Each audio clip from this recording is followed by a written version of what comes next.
राधे राधे। आप सभी का हमारे चैनल में बहुत बहुत स्वागत है।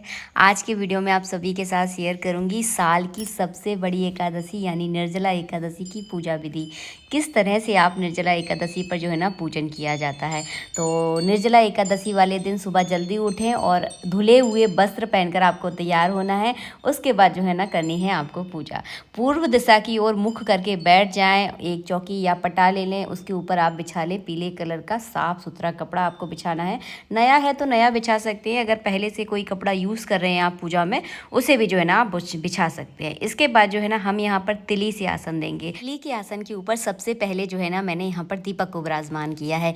घी का दीपक आपको जलाना है और भगवान की दाहिनी ओर जो है ना हमेशा घी का दीपक जलाया जाता है। आप चाहें तो जो है ना सामने भी घी का दीपक रख सकते हैं। इसके बाद जो है ना भगवान विष्णु की तस्वीर को जो है ना मैंने यहाँ पर विराजमान कर लिया। अगर आपके पास है तो आप रख लीजिए, अगर नहीं है तो कोई दिक्कत नहीं है तो रखिए, नहीं है तो मैं और भी आपको तरीका बताऊंगी। इसके बाद जो है ना आपको मिट्टी का कलश चाहिए।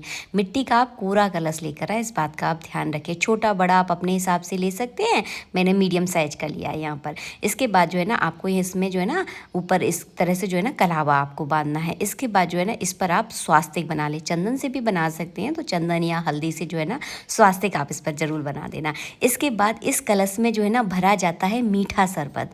अब देखिए शरबत आप किस तरह का बनाएंगे ये मैं आपको थोड़ा सा बता दूं। आप चाहे तो नींबू पानी बना सकते हैं, आप चाहे तो आम का शरबत इसमें भरा जाता है।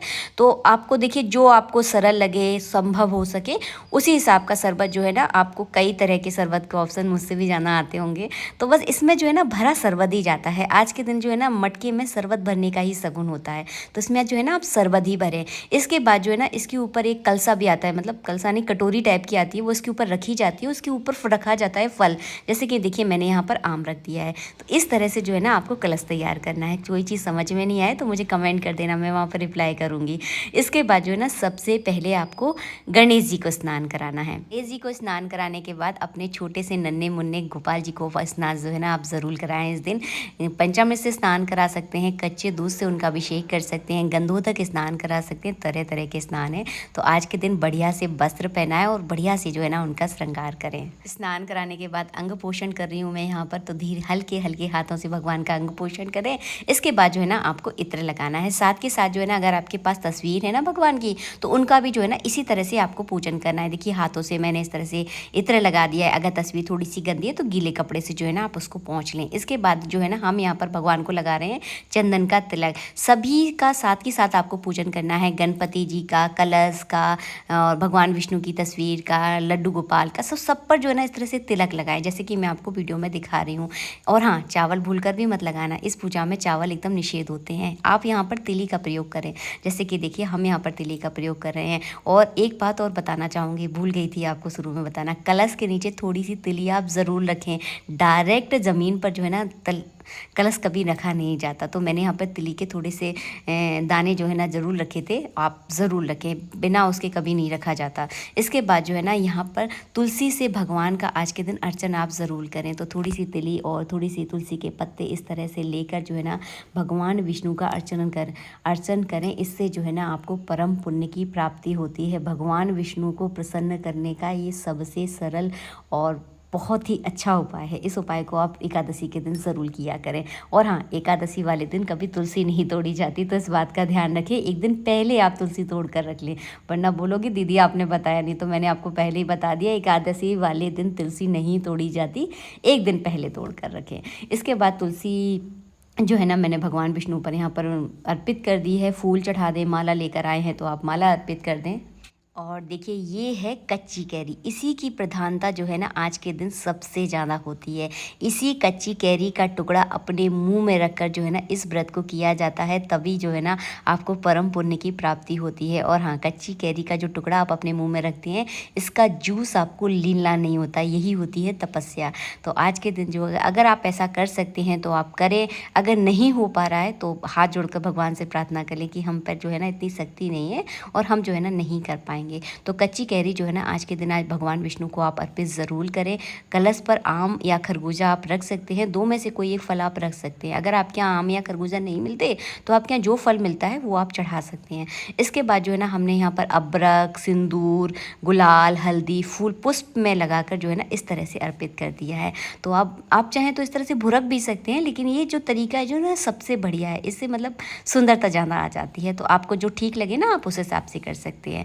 इसके बाद जो है ना निर्जला एकादशी की जो है ना आपको कथा पढ़नी है। तो पूरी कथा पढ़े, हाथ में थोड़ी सी तिली ले लें, पुष्प ले लें, एक फल ले लें, थोड़ी सी दक्षिणा ले लें और दक्षिणा लेकर जो है ना अपने सीधे हाथ में आपको पूरी कथा पढ़नी है। कथा जैसे ही आपकी समाप्त हो जाए तो फूल, फल और तिली, दक्षिणा जो है ना सब भगवान के चरणों में जो है ना इस तरह से आपको अर्पित करना है। तो इस तरह से जो है ना पूरी कथा पढ़ें आप। इसके बाद जो है ना करनी है आपको आरती की तैयारी। आप चाहें तो दीपक से आरती कर सकते हैं, आप चाहें तो कपूर से कर सकते हैं। देखिए जैसी आपकी सुविधा हो उस हिसाब से भगवान विष्णु की आप आरती करें। आरती में अपने सभी घर वालों को सम्मिलित ज़रूर करें, क्योंकि ये जो है ना बहुत बड़ी एकादशी है। तो इसमें जो है ना भले ही आप व्रत करें ना करें ये कोई फ़र्क नहीं पड़ता, लेकिन पूजा ज़रूर करें, क्योंकि भगवान विष्णु का आशीर्वाद हम सबके घर पर जो है ना होना बहुत ज़रूरी है। इनके बिना जो है ना घर का आनंद जो है ना आपको हो ही नहीं सकता।